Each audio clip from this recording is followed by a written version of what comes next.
ইয়া রাসূলুল্লাহ, আপনি সবচাইতে বেশি খুশি কোন বিষয়ে হন?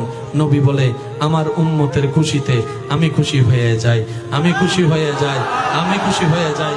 আমার উম্মতের মুখে হাসি দেখলে আমি নবী খুশি হয়ে যাই। আমার উম্মত নামাজি দেখলে আমি খুশি হয়ে যাই। আমার উম্মত মা বাবার সেবা করলে আমি খুশি হয়ে যাই। আমার উম্মত পরোপকার করলে আমি মুস্তাফা খুশি হয়ে যাই।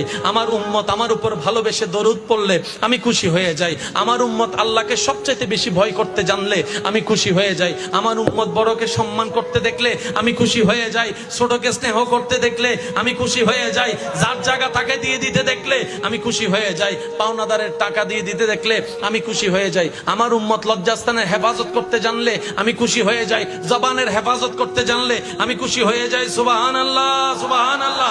আমার উম্মতকে যখন দেখি চোখের হেফাজত করছে, মনকে কন্ট্রোল করে, আমি খুশি হয়ে যাই। এক কথায় আমার উম্মতের খুশি।